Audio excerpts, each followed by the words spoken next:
Okay, good evening, everyone. Thank you so much for coming out to our panel tonight, Ballet Training for the 21st Century Dancer, and it's being sponsored by the Steps Beyond Foundation. I'm Alan Maneker and the moderator for tonight. We have a really wonderful and distinguished panel with us, in no particular order because they're sitting here. Mr. Lawrence Rhodes, the director of the dance division at the Juilliard School and a teacher of ballet. Mr. Zvi Gottheiner, the artistic director of Zvi Dance and a teacher of ballet. Nina Goldman, a performer, director, and a teacher of ballet. And Ashley Tuttle, a former principal dancer with American Ballet Theater, a Tony Award nominee, and a teacher of ballet. So these are people who have taken many ballet classes and have taught many ballet classes, right? Did I get that right? So I thought today, if we're going to talk about the 21st century dancer, we might as well start and look at our history a little bit. And what we have here is the dance class by Edward Degas from 1874. And some of this should look familiar to you, right? We have the dancer in the center performing for the teacher. There's a mirror. There's all the other students in various aspects of adjusting their costume, gossiping. Oh, and don't forget there's some ballet mothers up here watching what's going on. And maybe some of it doesn't look so familiar to you. Of course, the costume that they're wearing in class doesn't look like anything that we wear today. And you might notice here the stringed instrument, because in those days, classes were conducted with a string instrument rather than our more common pianos of today. The stick, I'm probably dating myself, but certainly in the 1970s, Maestro Hector Zaraspy carried a stick every day to class. He did not hesitate to use it either. That, I'm sure, doesn't appear too much anymore. Here's another piece from 1877, and of course, most prominently, the bar figures here. And you know, the bar, of course, is essential to the learning and the teaching of ballet. The dancers here, of course, are nicely turned out with their legs on the bar. For those art historians among you, it's often been pointed out that the elbow of the dancer here corresponds to this watering can, and her right arm and leg corresponds to the spout. So there's a little visual pun going on here. And for anyone who doesn't really remember, those days the watering can was used so that you didn't slip on the floor, and it also kept the dust down. So through the years after those pictures, many techniques have been developed, and I want to go briefly through them. Of course, there was the Vaganova technique, and Vaganova was a student at the Imperial Ballet School in St. Petersburg, and she graduated in 1897 and joined the Imperial Russian Ballet. She retired from dancing in 1916 to teach, and she developed a teaching technique that was notable for strength, clean line, precision, and attention to épaulement. Please, these are very brief descriptions. I know we could probably talk all evening about each one of them. Then there is the Cicchetti technique, developed by the Italian ballet master Enrico Cicchetti, who lived from 1850 to 1928. And he developed exercises that were practiced in a planned sequence. So each was executed to the left as well as to the right. And a program of set daily practice followed in the center, which did new steps for adagios and variations that were composed by the teacher on a daily basis. The Bournonville technique, developed by Auguste Bournonville, the father of Danish ballet from 1805 to 1875. He had very basic use of arms, usually keeping them in a preparatory position. Graceful épaulement with the upper body usually twisting towards the working foot. A lowered eye line to give the impression of kindness, which I love, which is a very Danish sort of feeling and empathy, not raised with the expression of being proud, and you can kind of contrast that with the kind of look and placement of the head that you would see in Russian training. Quick footwork, an understated manner, and I love this statement, the legs are the rhythm, the arms are the melody. it gives me pause to think every time I say it. The Royal Academy of Dance, RAD, established in London in 1920, put emphasis on attention to detail when learning the basic technique of ballet, and the progression and difficulty is often very slow. Thought that if enough time was spent achieving the optimal technique, then it was easier for the student to learn more complex and harder steps. And lastly, the Balanchine method, which was developed by the choreographer George Balanchine, who was himself a graduate of the Vaganova Ballet Academy. And he developed this at the School of American Ballet. It requires extreme speed, deep plie, freer arms and hands, and emphasis on long lines. And the Balanchine method is taught at the School of American Ballet and at many schools of Balanchine's disciples. So, with that brief introduction, I'm going to move this back out of the way and ask my panel please to come up front here where we can actually begin our discussion. So guys, doesn't matter. We love you equally. Boy, girl, that's always a good method. Very good. So I really wanted to begin, given that I went through this short history of various techniques, is there still value in the codified methods? Is it something that you use in your classes? Anyone want to begin? Well, it certainly is still valuable. Yeah, I think what I always imagine with those important big state schools is that they actually start to develop their training methods devoted to aesthetics, and for a particular repertoire.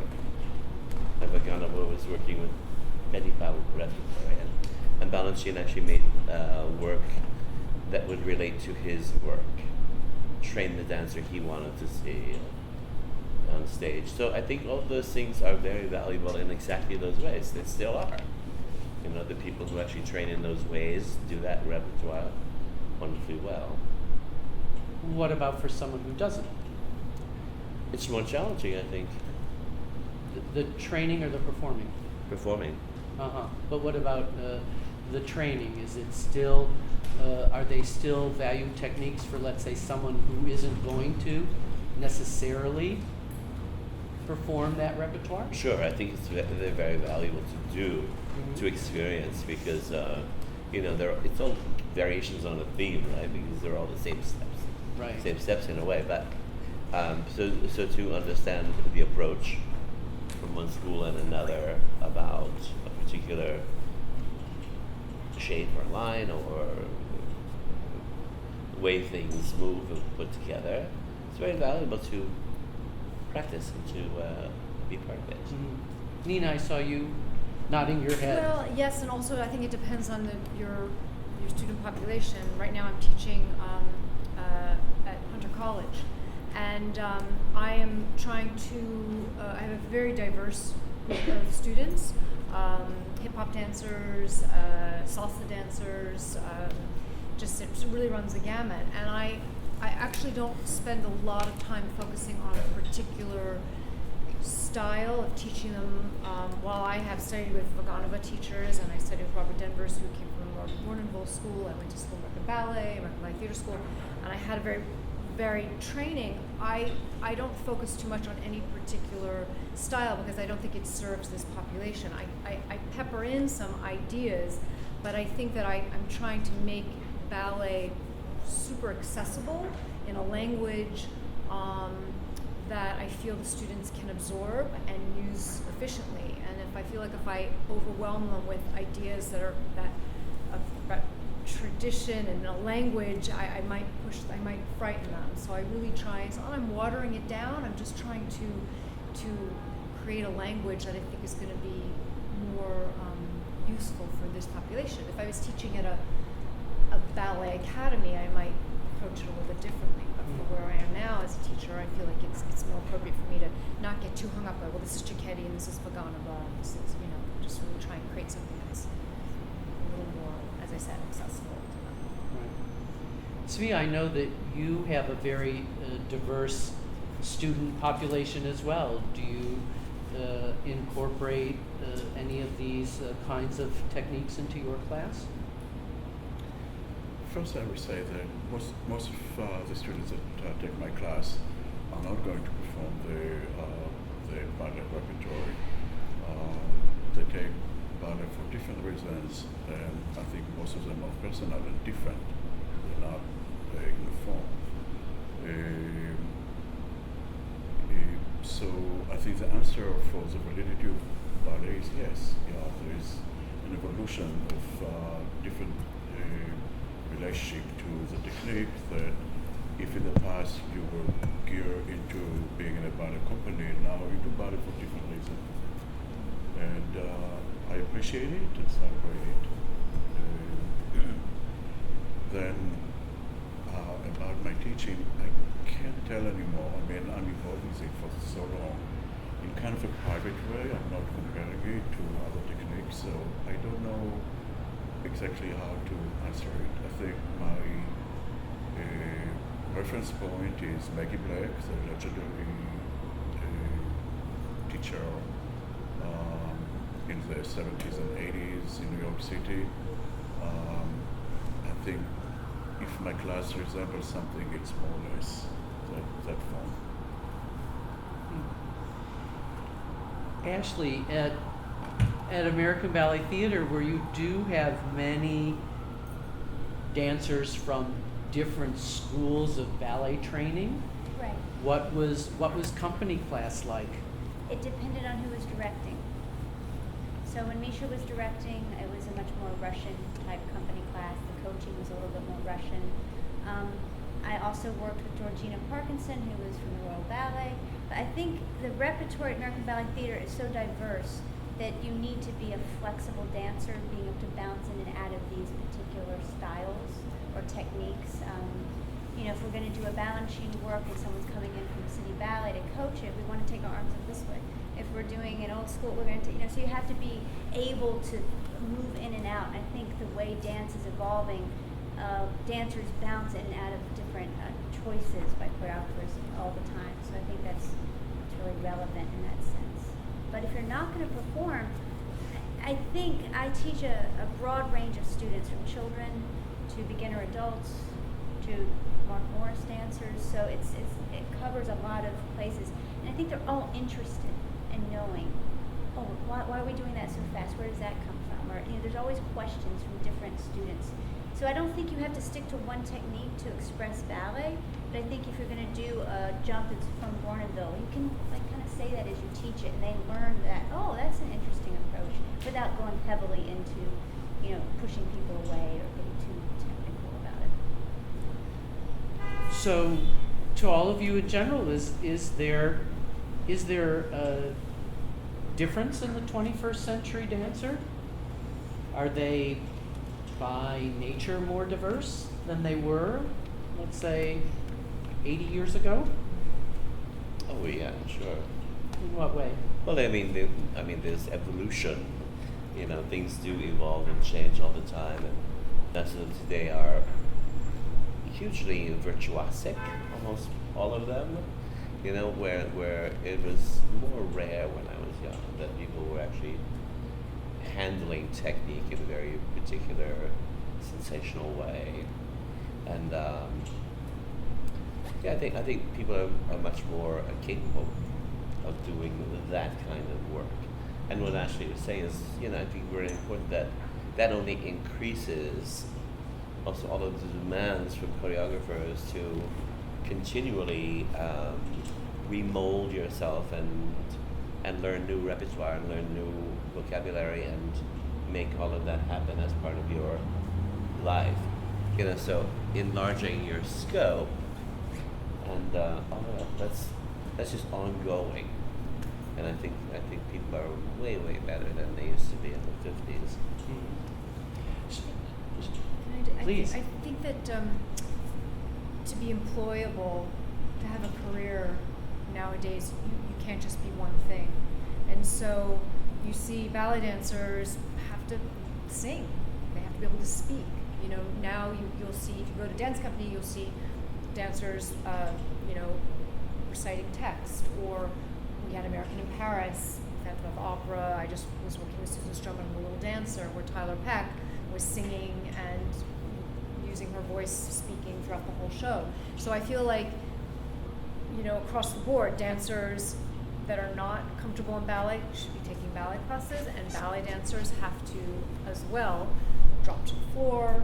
They have to use their voices. You know, there's the boundaries are blurred, and I think in order to have a career, you have to be able to have, develop those other tools. You know,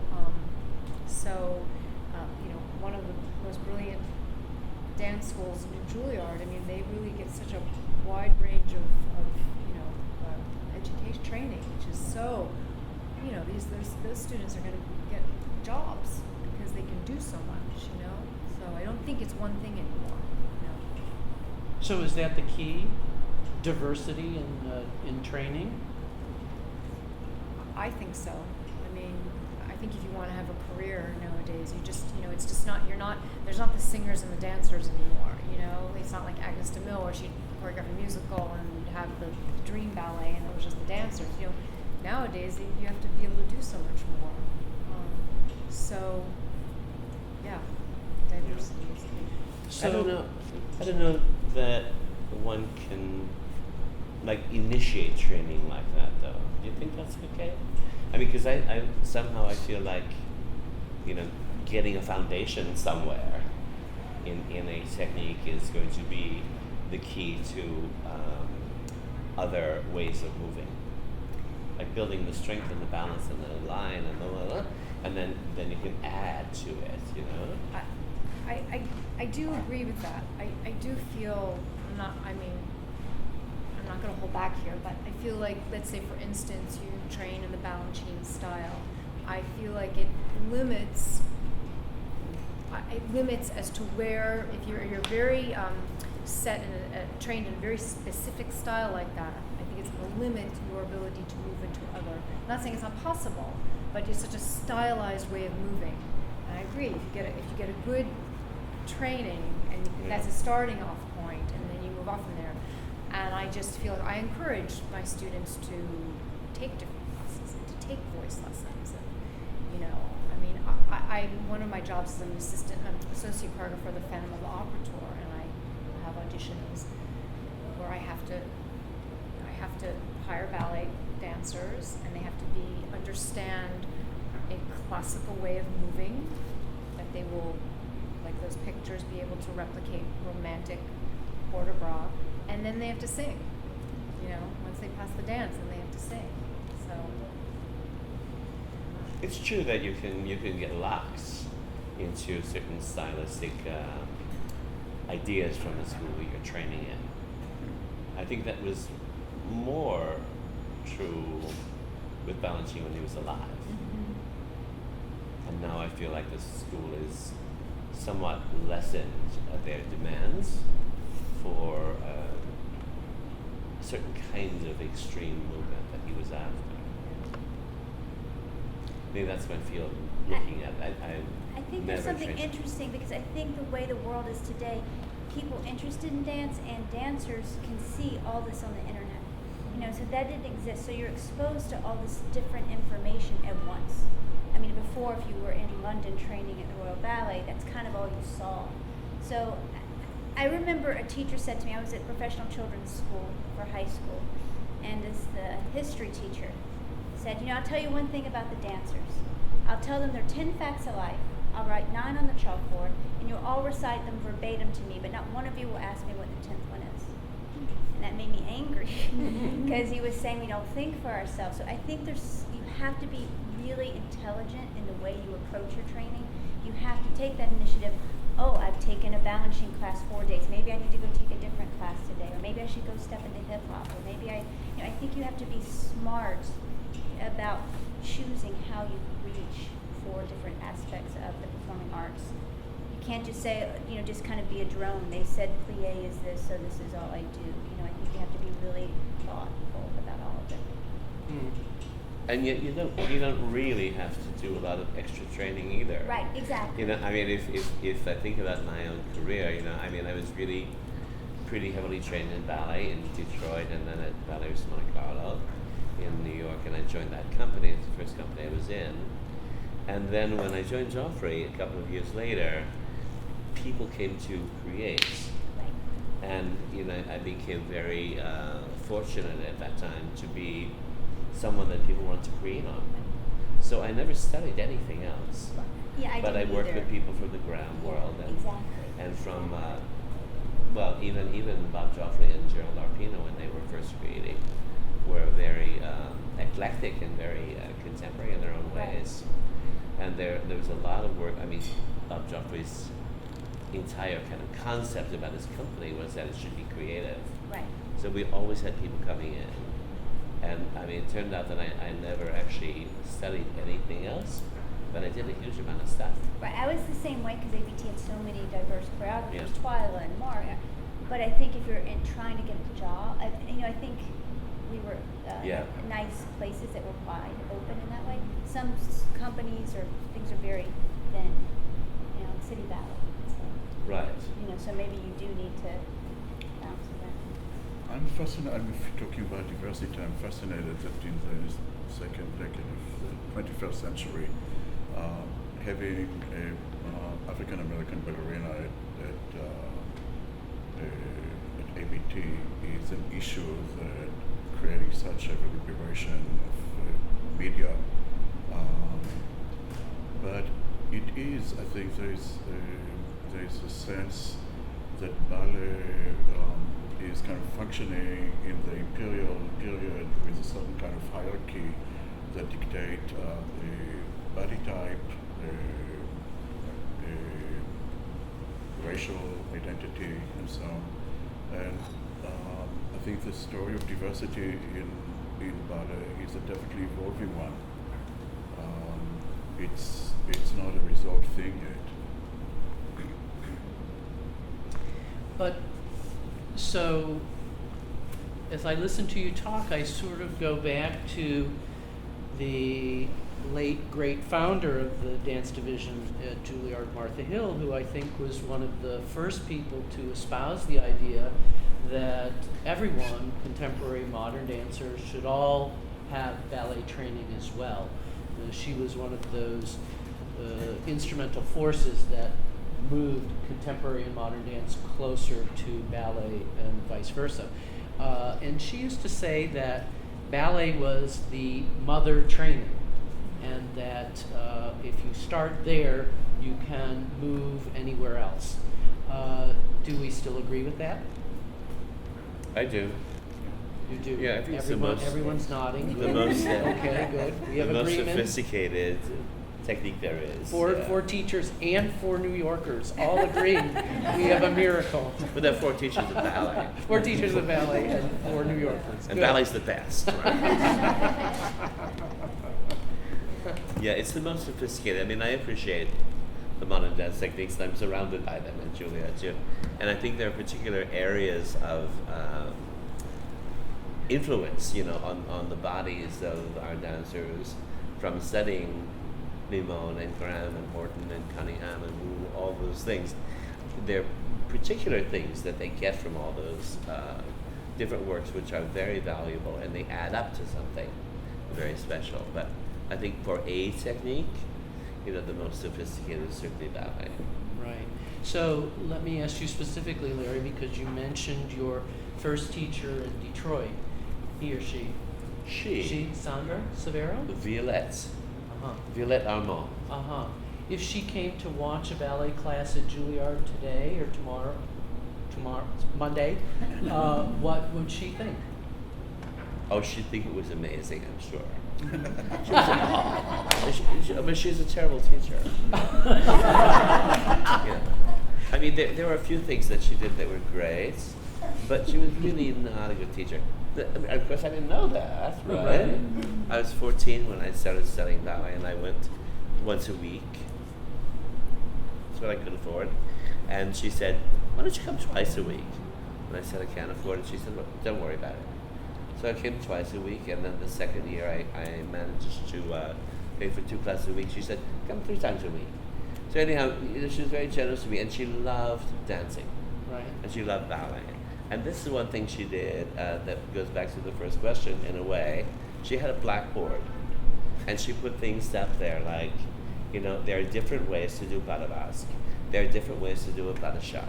There are different schools, about how this line works, and there are different. Actually, they call them different things in different schools. What is that Arabesque? What's that one? They call them different things in different schools, and she sort of had this very generous way of saying there are lots of ways you can do something, and I'm going to show you the way I think about it. But when you go to someone else, when you go to New York, whatever, you'll find that there are many other ways to do it. And I thought that was very great for her, very generous of her. And then somehow, a couple of years after I was in New York and I joined Ballet Russe, I went back to Detroit, and she said, I'm working with another young man now, and he's really talented. Why don't you come and watch class? And I did, and I thought it was terrible. I thought it was a very poor class. Well, so Larry's had a terrible first teacher. Who's had a really good first teacher? Well, it was my mother, so I can't say bad Oh, things. well, she was excellent. Okay. Yeah, so. I mean, She's not here. She's actually. You know why she was such a great teacher? Because she studied with Maggie and Marjorie Mussman, and she and I was at School of American Ballet at the same time, and they were forcing my turn out, and she would take me to Marjorie and to Maggie, and they put my turn, my first position back there, and So I think I think she was a great teacher because she was influenced by some of the best teachers. So. How about your first teacher, Tzvi? My real first teacher was Inessa Alexandrovich. She was Oh my God. from Odessa, Yes. and she gave the Inessa. hardest Yes. bow possible. I mean, you hold the leg in the second position for like 18 counts, and then move another 20 counts, a little bit back, and then forward. You kind of work so hard, but the center was so moving and intricate kind of steps and inspiring, and I have great memories. Yeah. I can still hear in my head, Iras, Eva, right? Some of us here know Inessa well. Ashley? Well, my very first teacher, I don't remember very well. I was 6, but my main teacher growing up, Ann Brody, and she was wonderful and trained a small little strip mall dance studio in South Carolina. But I think Sarah Mearns was the last person to kind of have her influence. But I think she was Vaganova based. But what she taught me more than that was to love ballet, to love the art form, to have respect for the way you step, all of that. So she's forever in my heart. So. Wonderful. But so, Nina, you spoke about something interesting as far as forcing turnout, etc.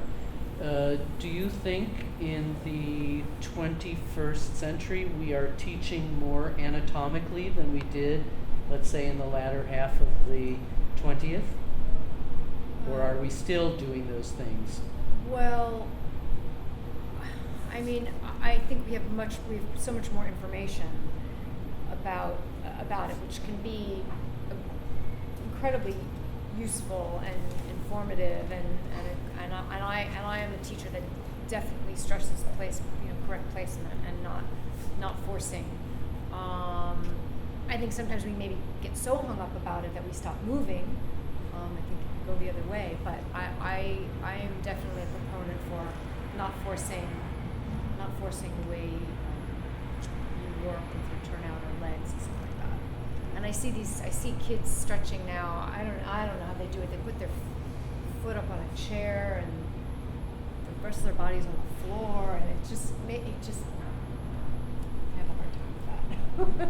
Well, Tzvi, in your classes, do you feel you incorporate anatomical placement more than, let's say, during your own training? I'm not an expert on anatomy.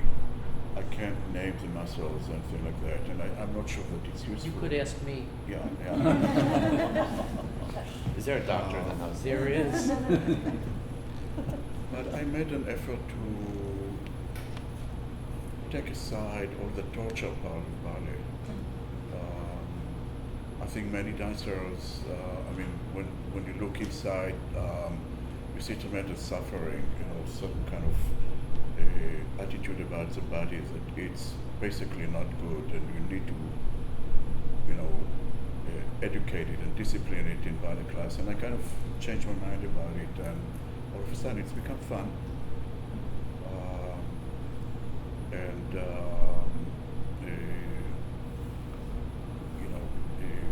My realization about turnout is that it's good when you have it, and it's not also necessary if you don't have it. You can be a very good dancer without a great turnout. And when you look at it, that's the truth. You may not get into city ballet. If that's your dream, you need a certain kind of gift in the body. But just because you force it, I realized that it was not really going very far.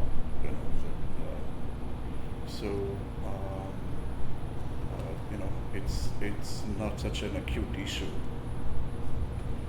Is that in your current teaching, Ashley? Do you? Well, this is a hard question. I think it really depends on the level of the student, where they exist, where they're being trained.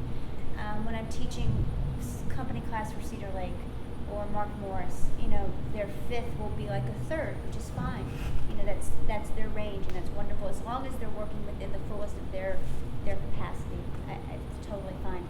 I think when you're training younger students, a fifth is a fifth. It can't be a third, because then that's third. It's not fifth anymore. So I think it gets complicated. I think, as you said, if you have the turnout, you need to use it, and that's a certain training for a certain path. If it doesn't fit in your body, I don't think you should injure yourself.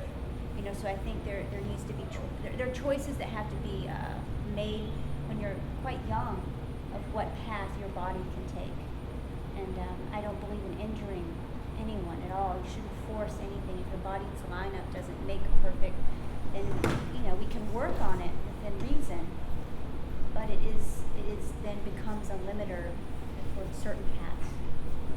I think the last thing you said is something that I believe, that they turn out, people have it to some degree, and many people, maybe not everyone, many people can improve that. Right. So it can actually get better. Right.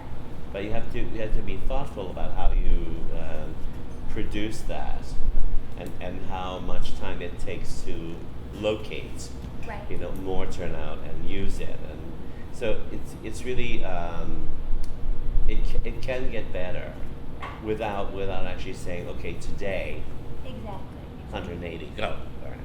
But also, if you don't have it, there shouldn't be any shame. You know what I'm saying? No. To No. me, good dance is good dance. So if you're a wonderful dancer, you don't have to have a perfect fit. That's not part of my personal requirement when I look at good dance.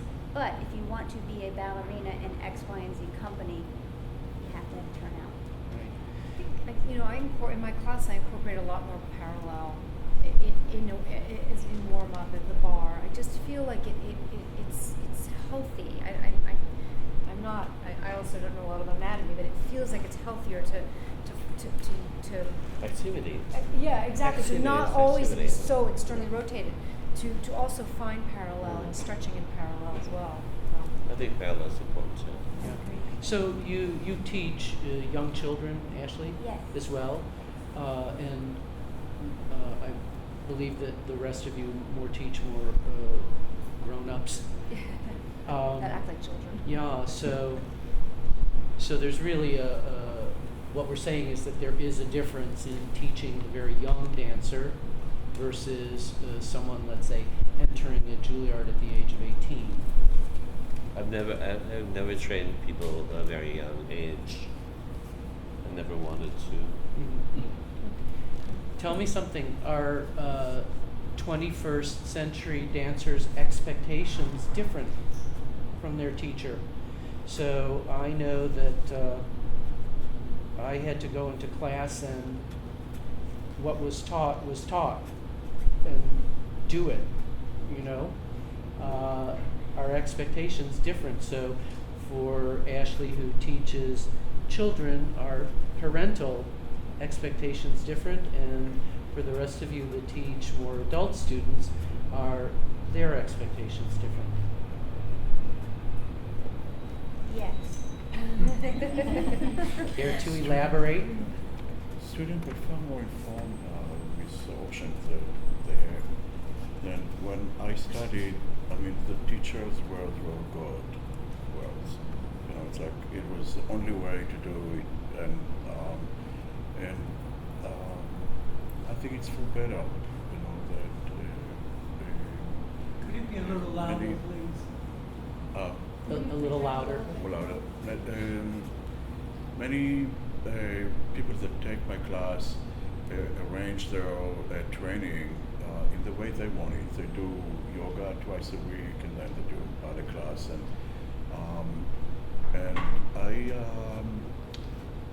I think, you know, that era, you know, when a teacher told you have to do just this and that, it's not working for those people. They become more independent thinkers. They more empowered to, you know, to like things and not like things, or design the training in their own way, and I welcome it. Are those professionals or recreational adults you're talking Yeah, about? they're professionals.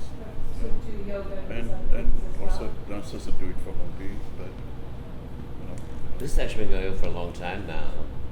That people take ballet twice a week, and they do Pilates twice a week, and they do yoga once a week, Yes. and they just To you know, Gaga, yeah, and you know, yeah. do different things.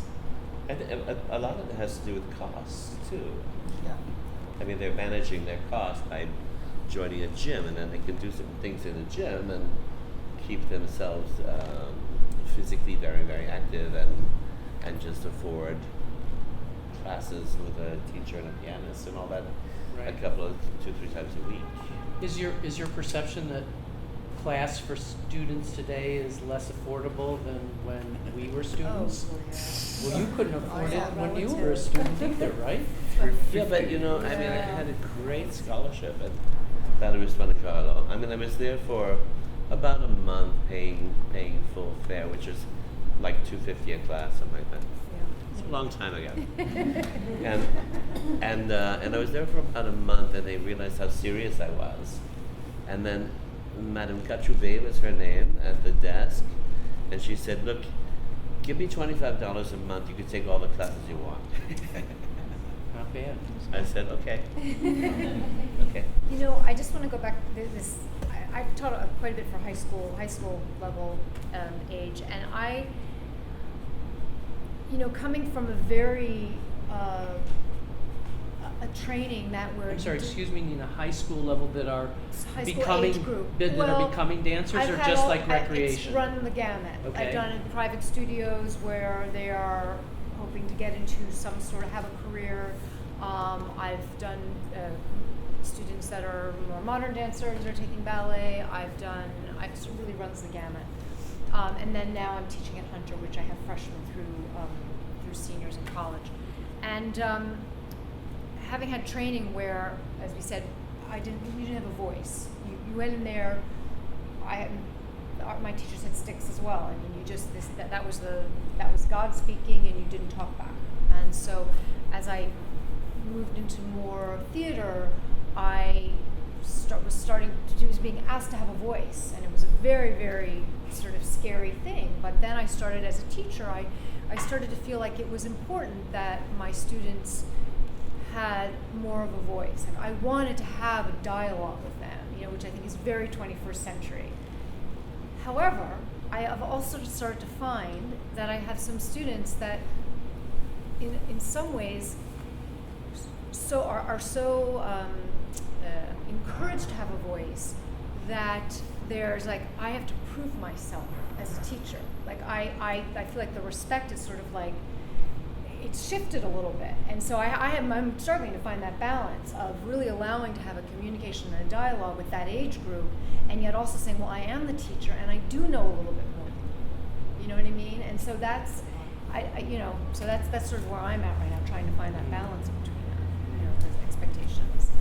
I want to get back to Ashley and hear about kids and parents. But, I don't have much interaction with parents, to be honest. I mostly just work with the kids. Okay. I think it's something that's going on throughout our country, not for ballet students. I think the work ethic, the idea of working really hard for something for a long time, is not as prevalent as it used to be. I think with the way the internet is, the Kardashians, everyone wants to be famous. Everyone wants instant gratification. And ballet is hard. You have to work up to do a perfect tanda. You can work your whole career, you know, if you really want to focus on a tanda, you know. So I think the younger kids struggle with the idea of, well, this is hard, you know. Can't we just do something fun today? I think they just, you know, it's just a different idea in their head of what a goal, setting a goal, working towards it, achieving, what achievement means. And it doesn't mean doing 10 pirouettes. It might mean you had a nice port de bras on a balance. You know, it's not like you're setting goals that are crazy to reach, but I think they want to do a bunch of turns or do a split jump. It's shifted slightly. I think something that I love about ballet and about art is the nuance. And we were talking earlier about how the physicality has gotten so advanced. I think there's a shading sometimes missing that teachers can help dancers explore and respect. You don't always have to kick your leg to your you know, there's a beautiful place where it doesn't have to be like that. If you have all those tools in your tool chest, I think you can create something amazing. You don't just have to have the flashy tools. right. One anecdote, a student was brought to Martha Graham at the age of 8, and the mother said, you know, please take my daughter, she's going to be a star. And Martha Graham said, but 8 is a little bit too young for my technique. She should study dance more and come back in a couple of years. And then the mother replied, but then she won't be a star anymore. So this whole idea of fame, but that goes back to the idea, are our students and dancers of today totally influenced by competitions, and so you think you can dance and all of the things that we see on television? Well, I mean, they are influenced for sure. I mean, it's part of our culture, you know. So it's really not possible to avoid. You know, those things are on television. They're on Broadway. They're everywhere. The competition. There are competition schools all over the country, right? And people take classes there and learn routines and try to accomplish routines. And when we audition for Juilliard, you know, we travel around and we'll see many of these routines, and some of them are great, you know, and people look fantastic, and they put things together in a wonderful way. There are things about that world that I appreciate a lot, because I think if you're, you know, there's something daring about it. You know, if you're going to be a competition dancer, there's something daring about it, and people often include some acrobatic kind of tricks, you know, in their works too. And I think that stuff is really good, you know, because you get over your fears about trying to throw yourself in space and, you know, turn around in the air and all that stuff, right? I mean, actually, I started like that too as a tap dancer, and I did some acrobatics, and I think those things are valuable. It's the other part of it, the sort of the performance arena, that I find difficult, Meaning the art? or the lack of. Lack of, right. Okay.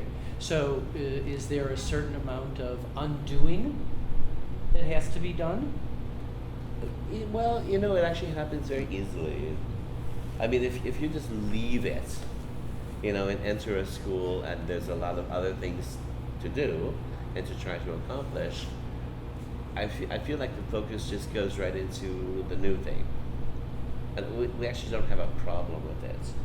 If those people who are from the competition world come to Juilliard, they give it up after a little while. I don't know what they do on their holidays, but you know. Right.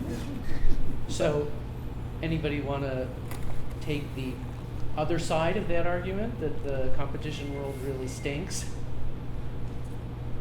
Or do we all agree that there's a part of it that's a very positive thing on dancers of the 21st century? I think there's both. I think Larry's right. I mean, it creates a fearlessness, and you see these dancers. There's a fearlessness, and they're just not afraid. They're not afraid to try things physically and also to perform. But it is challenging to break down that mentality that more is better. It's like I see these kids and they're trying to do these fouetté turns and like crazy people. I'm like, your foot's not pointed, your leg's not straight, and they're just trying to do more and more and more. And I'm like, it's not nuanced. There's no nuance in it. So it's like you have to try and break away at that idea that that's better. Right. And But when you do, it's going very far. One dancer in my company, she was trained as a competition dancer, and then she graduated from Juilliard, and she incorporated a fierce way of kind of approaching movement that is kind of pushing my choreography, and I appreciate it. But I don't have an opinion about it. I think it exists because it does. It seems like there are those thousands of kids that go into convention and participate in dance, and it's already good. Do you- Even there's a different emphasis. The experience of moving and realizing your body through awareness and shapes and dynamic, all of that, it's better than just sitting in front of the computer. Do you see that though, Ashley, in your young students? Are they coming with that competition kind of attitude? Not so much. I mean, when I guest teach outside of New York, I see that more. These are different schools that have that. I'm also torn about the competition dance scene. I think a lot of them offer great scholarships and help for kids to get to go to different colleges or schools. So I think that's wonderful. I think personally, I have a hard time judging dance. It's an art form to me. They're not like if you do 3 triple Salchow things, you make a 4 point. That part of it, I find there's certain dancers I love who maybe don't do 32 fouettes, but they do something else that's beautiful. And there's certain dancers who do 33 fouettes amazingly. So the idea of judging it, I struggle with. The one truly negative experience I've had is children learn a routine, but they don't know what the steps are. So if their routine is tombe pas de réglissade grand jeté, and you ask them to do tombe pas de réglissade assemblée, it's foreign to them. They only know in certain places. It depends on this training of the competition school. They know the steps to make their routine work, but they don't know that the steps have names or that they can be combined with other steps. The vocabulary is not there for them. So it's a rote memorization of a single phrase Correct. And rather than an understanding that it's a sequence of steps. Right. Uh-huh. I find that a little frustrating for them because Yeah. you want them to know all the words so they can, or all the steps so they can create their own magic. So. Yeah. Well, so let me turn a little bit. Zvi, why do your students come to you? Because of my green eyes. No, I don't. In your They're charming brown. nature. Yeah. I have no idea. I'm lucky.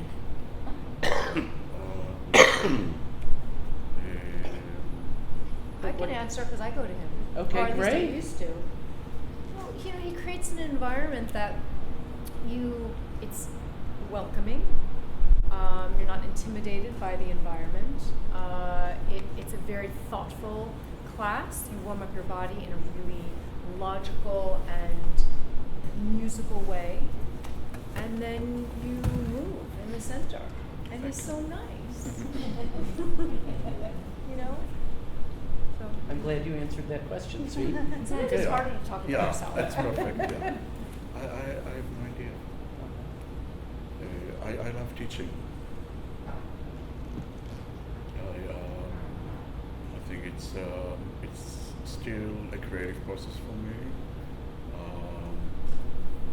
Later in the years, more about myself, who am I in class, what words I use, what words I don't use.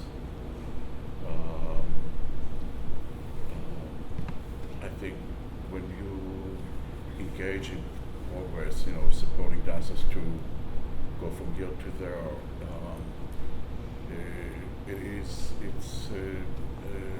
it's as creative as creating a ballet or writing a symphony. Lovely.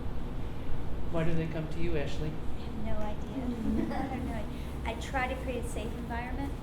I think it's, we're talking to old school teachers sometimes and the harshness. I really try hard to be, that was really good, now let's try to make it better. Instead of wrong, bad, I don't know, I just try to make it safe. And if you're safe, you can grow, I think. So, and it's hard. I think I give a hard class from what I hear. It's really hard. I'm not taking it. But you can do it. Maybe I want Let me turn a little bit. Larry, throughout colleges in the country, there's all of these websites where you can rate your teacher, and that has great influence on faculty as well. Is Juilliard subject to that you know of? No. No, I don't think so. Uh-huh. I mean, internally we have evaluations that go both ways. I mean, we evaluate the students we're working with, and students can evaluate the coursework they're doing with the teacher. So, I mean, there are evaluations internal that we share with each other, but it's nothing that goes public that I'm aware of. Mm-hmm. Because Is that true? No, I don't know. No, I don't know anything. It's the idea of rating teachers is definitely out there. Listen, you get rated as a physician. You get rated in everything these days. Exactly. So, that's an interesting thought that it goes both ways. Because again, I think in all of our early training, you didn't rate your teacher. You didn't have any say in what your teacher was doing. There are some faculty members who think it's a terrible idea, and that it sort of gets everything askew in a crummy way, like, tit for tat. If you're going to write about me, I'm going to write about you, and then what does that really mean, and how does that set up our relationship? Right. And there are some teachers actually who really dislike it, and think it's detrimental to the whole system of learning. Right. Yeah. Has the structure of your classes changed at all? Is there still a bar center across the floor? Do we still keep that in the 21st century? Yeah. Anybody want to change that? Anybody working to change that? No, but Why? Okay. Makes sense. It's Yeah. logical. Right. So we've been developing that structure of a ballet class for 150 years? Maybe we should keep it? There's actually, something that bothers me a little bit about the world of ballet now at this moment, and it has to do with what we were saying before a little bit about virtuosity and about the kind of violent stretching and thing that people are doing to their body. Things that are very, very potentially dangerous. And then there are choreographers that want to use that too. They're choreographers that I call the angry guys. The angry guys, because they just they're out to get you, right? I mean, it's so hard.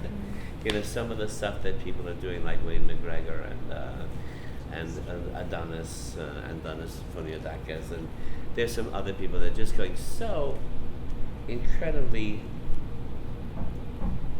fast that nobody could stay organized. You can't stay organized in your body, and if you don't stay organized, then you're going to hurt yourself somehow. And I mean, I think it's really dangerous what some choreographers are doing, and then what that sort of message, what kind of message does that give to the dancer? Okay, then I better get my leg over here now. And I mean, not everybody can do that. Right. Have the rest of the panel experienced that as well?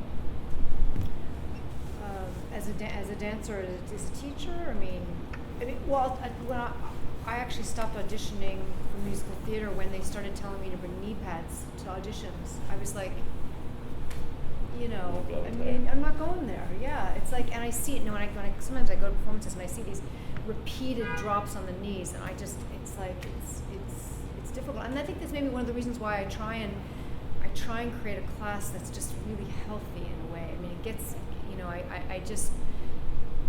also taught at Cedar Lake, and those dancers killed themselves. So I tried to go in there with a class that was just really, you know, would set themselves up in a really neutral way so that they could do all this, you know. Can you elaborate on that?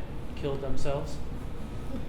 What were they doing? Dropping to the knees 1,000 times. I mean, that's like, you know, like Adonis, Adonis, yeah. Yeah, I mean, fast and wacky, and just to the moving your body to such extremes and repetitive, you know. So as a teacher, I felt a real responsibility to create a class that would warm them up and set them up, but not go to that extreme in their bodies, so that they could, you know. I mean, they were just always nursing themselves. It was Hofesh. It was like, I remember when I was teaching class when Hofesh was working on them, and they all would walk in with just like, you know, their necks were all, you know, they were in pain. So as a teacher, that was my responsibility, just to kind Slamming, there's a lot of So, slamming yeah. in the body. And, of iron them out Yeah. a little bit. Not lately, but for a while I had few dancers from Elizabeth Straub's company taking my class. And she created an aesthetic that it's all a challenge of gravity, and people, you know, drop down, you know, on the floor. And I don't know exactly what method she used to get them able to do it and overcome fear and make sure that they don't injure themselves. But apparently, if you remember, one dancer actually broke her leg. So, you know, but double soda baths could be dangerous as well.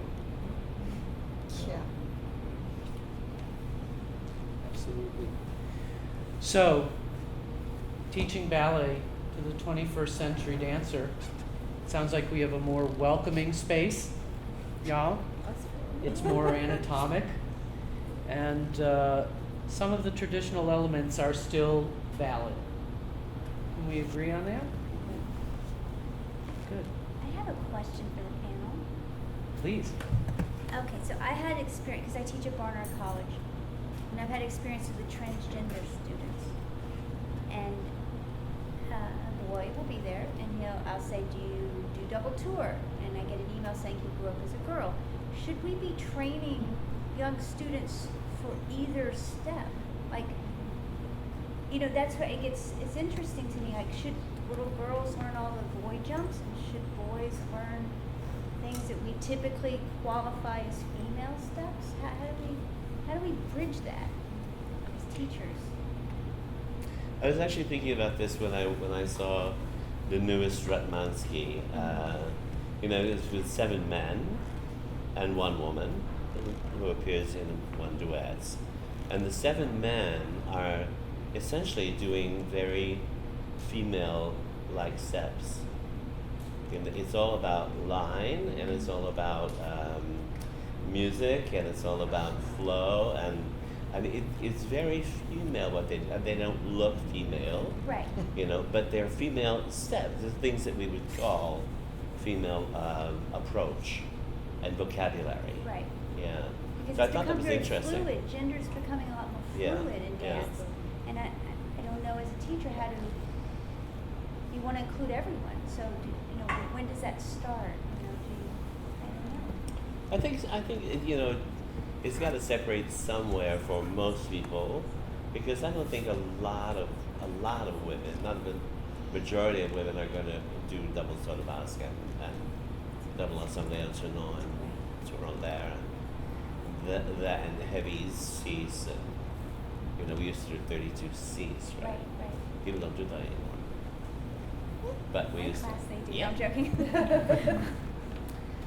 Yeah, and I don't think that women are gonna actually go there with that kind of strength. But I mean, other elements about the male technique, and certainly in reverse, that's I think that's definitely here. Yeah, I It's think here. it's an Yeah. interesting. Well, there were certainly, along the course of my training, I would occasionally see men put on a pair of point shoes. Right. You know, and certainly there are certain ballets where men do wear point shoes. So, is that newly fluid? Not necessarily. You know, so I think it's a very interesting question, and I think as we've talked about, sort of tailoring class individually to tailoring class to an individual's needs. It's yet another individual who has a whole different set of needs. Right, right. That was on college campuses, we find some big discussion Yeah. actually. Yeah, So- absolutely. Exciting. Yeah, absolutely. Exciting kind of a new territory to realize and Speak up, see Zvi. something about Zvi? us. Yes. Speak yeah, up. I said it's exciting territory. You know, that kind of another level of awareness that we develop in our society, and I'm not sure, you know, that I will have a straightforward answer for you to that. I think we're already doing something. Right, like, right. You know, that is kind of questioning your response to it, the response of culture and assumptions, and all of it's good.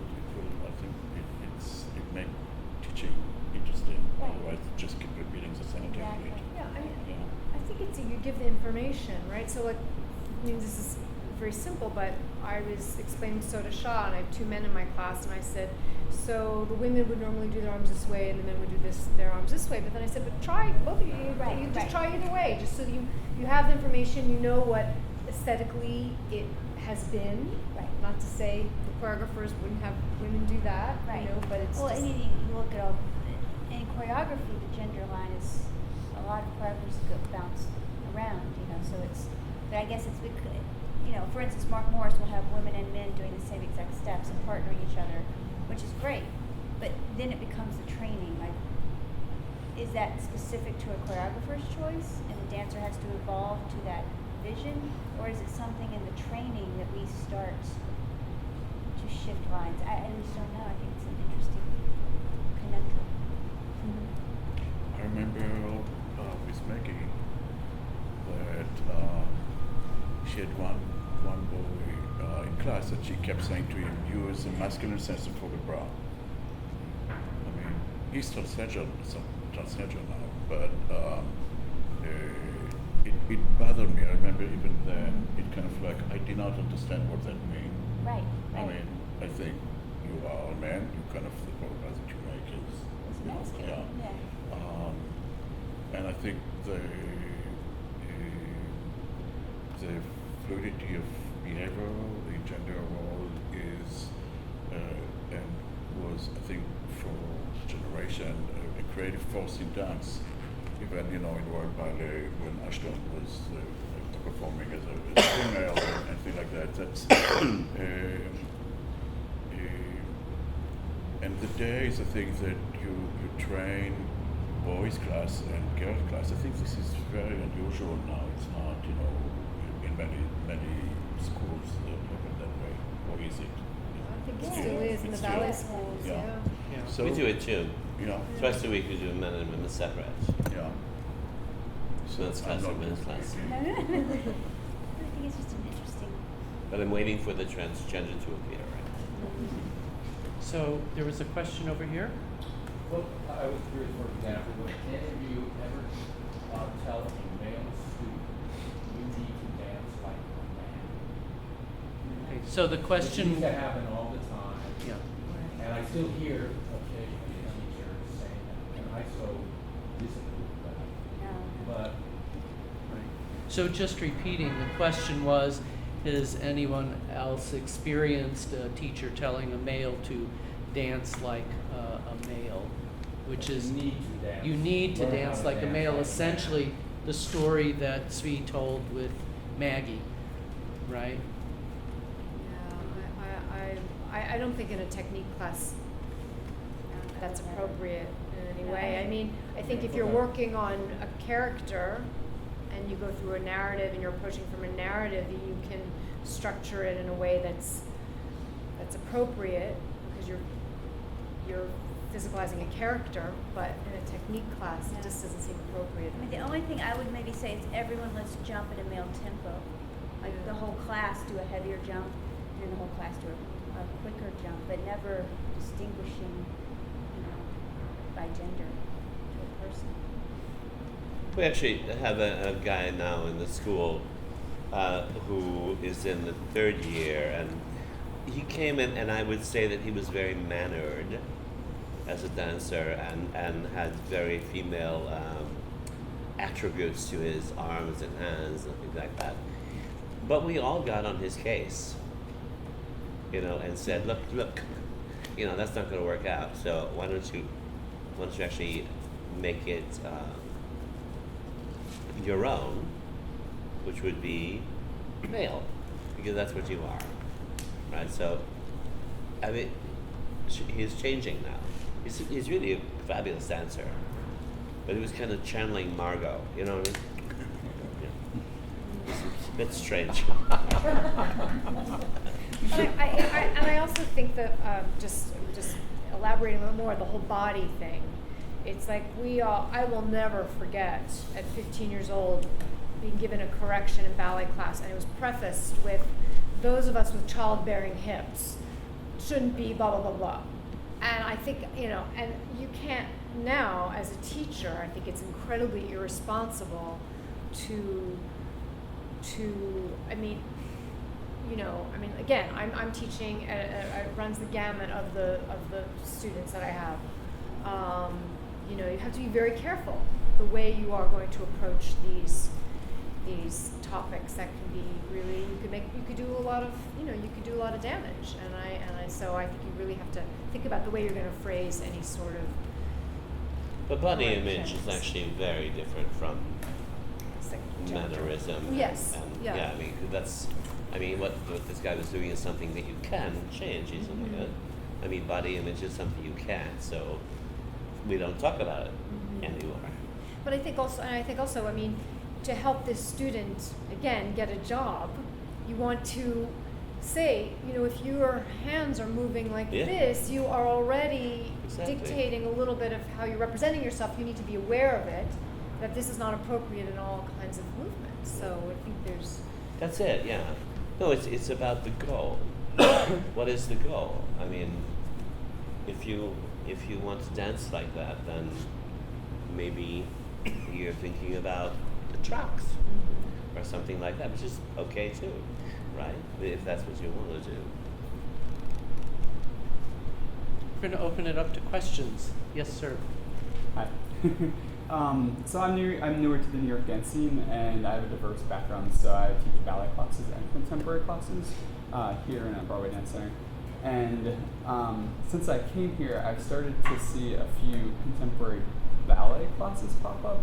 And for me, when I teach my ballet classes, very classically based, a mix of Vaganov and Balanchine. And contemporary is based off of all the experiences I had working with contemporary choreographers while dancing with Stephanopoulos Ballet and Ballet X and a half of other places.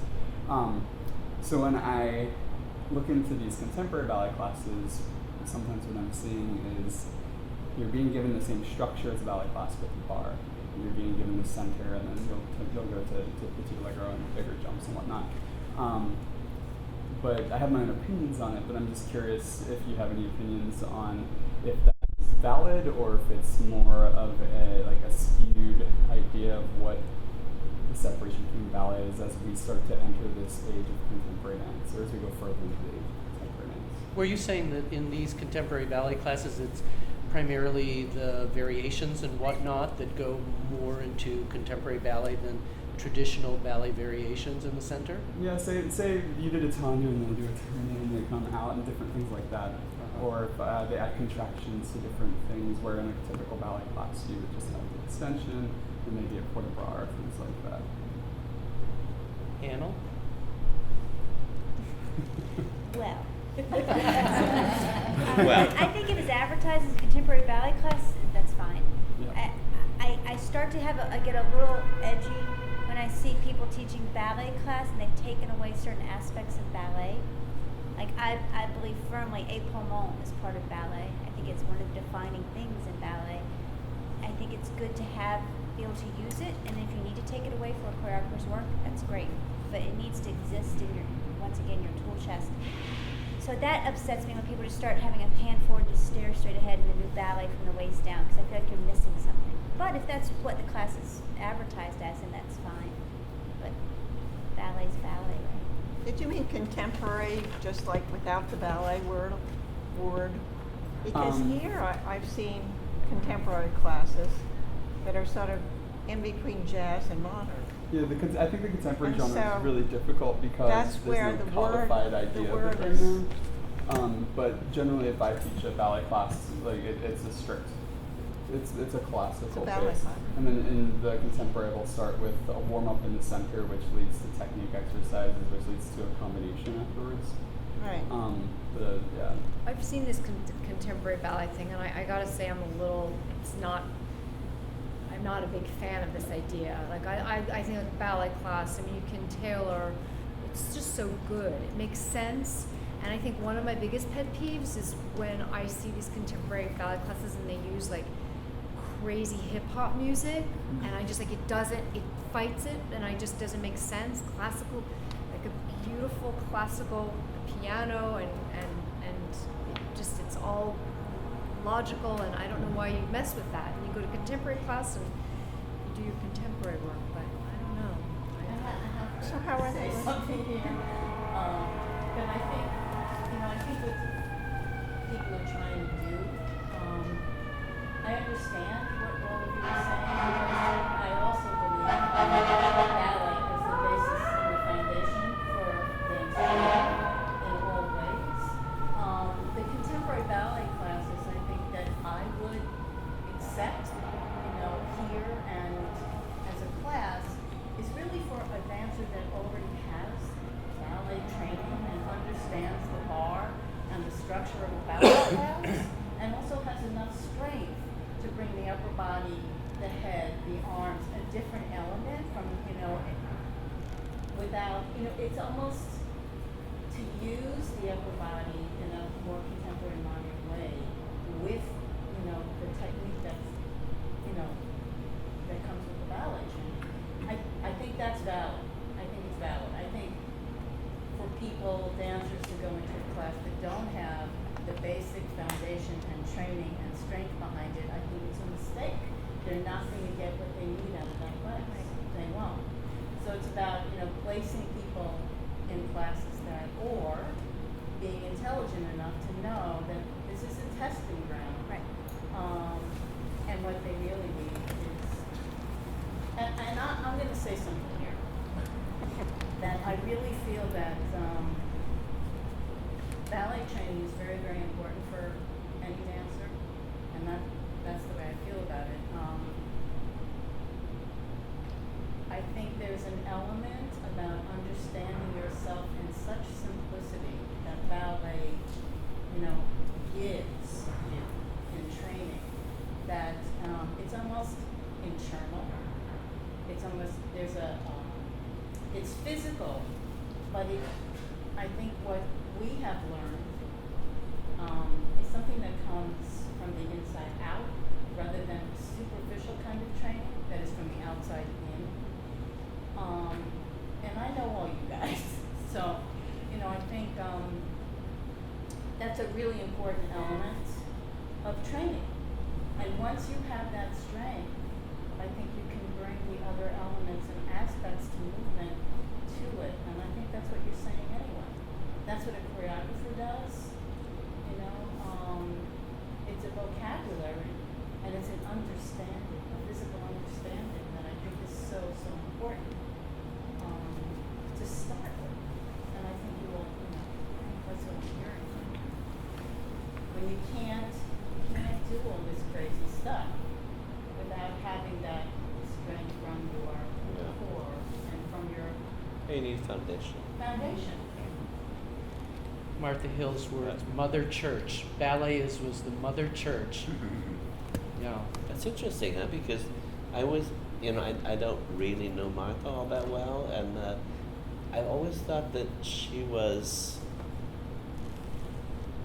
so enamored of the new dance, of the modern dance, and of Martha and Jose and Doris and all those people, that she was really promoting them in a huge way and giving them employment, and She was. Yeah. But then there was the time I, at New York City Ballet, ran into Martha and Anna Sokolow, and I was just floored. And because the first thing that they said was, "Isn't this wonderful? Isn't this marvelous? Isn't this some of the best dancing you've ever seen?" And I'm like, these are pillars of the modern dance world, talking in that way. So, yes, while they were involved in a modern dance revolution, they were dance lovers of any good dance that they saw, and it always, and as I knew them more, it was always wonderfully surprising and exciting to me that that's indeed the way they felt. Other questions? Do you all see the world of ballet as it progresses in the decades ahead, as educators and as instructors? Do you see it being a melting pot with all the different styles of ballet, Russian, and Czechette? Do you see it all just kind of being one melting pot like the English language?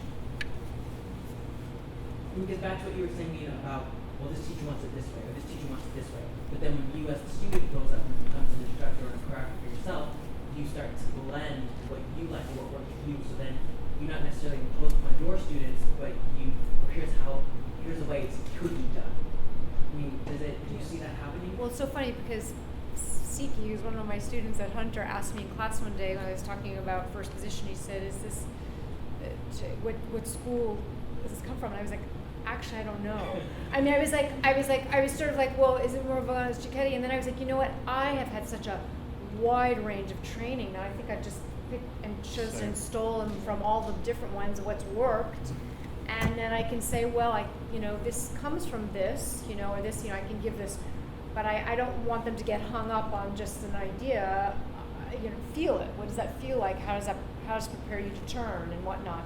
So I think I think most of us probably incorporate a lot of different ideas into one thing and it becomes something else. I mean, I don't want to speak for anyone else, but I know for me, it's certainly that's the case. I think one can interject in a class, some enchaînement of Bournonville or the coda of Balanchine or something, and for a particular reason you might do that. But I think that the really solid schools like the Lugano system in Russia, the French school in Paris, the English school in London, they all produce very, very particular kind of dancers. And I don't think it's easy to imitate that. And if you're not really immersed in that world for the required 8 or 9 years or whatever, you're not likely to have the same depth of physical experience. I mean, because it also deals with line, with music, with the way things are put together and flow. I mean, they're real schools, and I think you have to really study them. Of course, people are gifted. Some people are very gifted, can do that. But I don't think in general that people can do that. I think that we have I'm sorry, go ahead. Those school training the dancers to perform in those companies is it fluid that the trained dancers will join the Royal Ballet? How is that? The Royal Ballet School, training for the Royal Ballet?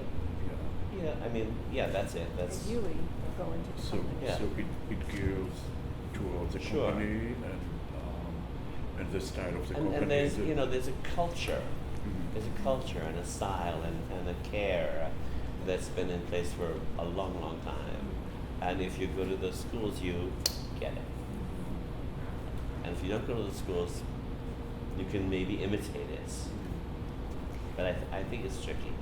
You know, here in New York, we have a very unusual situation in that we have all of these influences here present for a dancer to take advantage of. But I think so I visited Copenhagen last spring, and from a Juilliard graduate who now heads the second company of the Royal Danish, had a chance to watch a session with the 12 and 13-year-old little girls. That épaulement that you talk about being so important is ingrained into them that they stand around talking to each other with that kind of Bournonville look.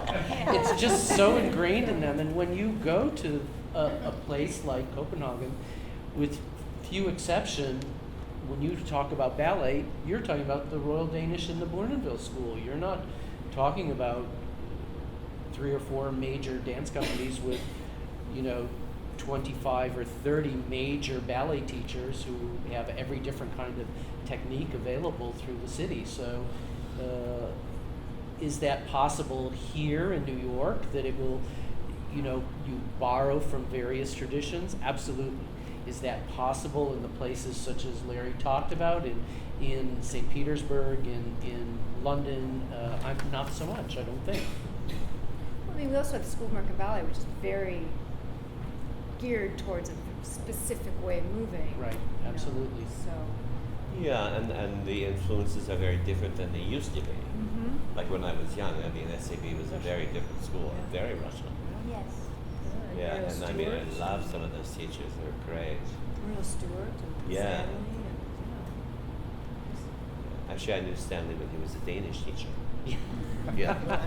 Yes. But That was as an different, too. ADT had to deal with that mixture of styles since it was first open. I mean, you brought together a very heterogeneous group of dancers from different schools.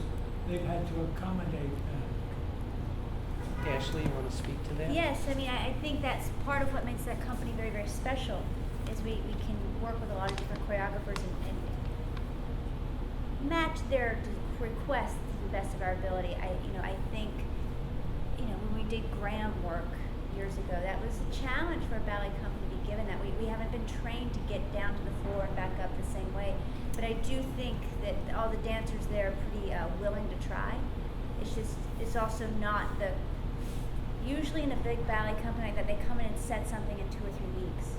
You don't get a year to practice a technique or a different stylistic choice. So I do think ABT is very lucky in that way, and I think the dancers are very talented. They can shift around as long as the people coaching them also help them see the shifts. Let's try this with this hand for this ballet and this for this ballet. I think other big ballet companies that are these types we're talking about, City Ballet, I think they probably have a little bit harder time shifting with a choreographer that doesn't match their aesthetic. It's probably a little bit more challenging. That doesn't mean they can't do it. It's just not in their bodies as much to move something like that. Then do you think that these companies, these schools should make the effort to preserve those traditions as historically as possible, or should they open up and evolve in the 21st century? For example, I City think so, Ballet. yeah. People, it's not what it used to be under Balanchine. Should it try to be, or is it inevitably going to change, and should it change? In your personal opinion? I mean, it's a personal wish, and it's a reflection.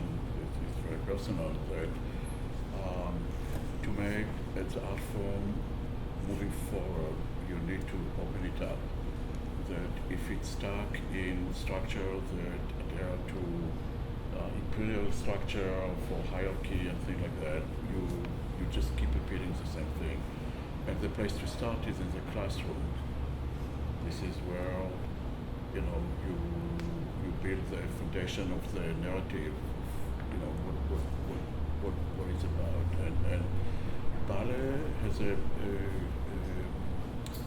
way of perpetuating itself, you know, through the generation. It's I'm generalizing because definitely, I mean, Balanchine had a revolutionized the step making and relation to music. But I mean, the idea that you try to unify everybody in the class to make them dancing the same way, the way that you clone them, they all uses the same angle of the head, you know, when they do the. I think it's time maybe to challenge it and maybe find other ways. It's not that it's bad on its own. I mean, it's beautiful. We love watching it. But for the sake of progress and moving forward in invention, I think the invention could bring the progress into the dance class, not just for the choreography itself.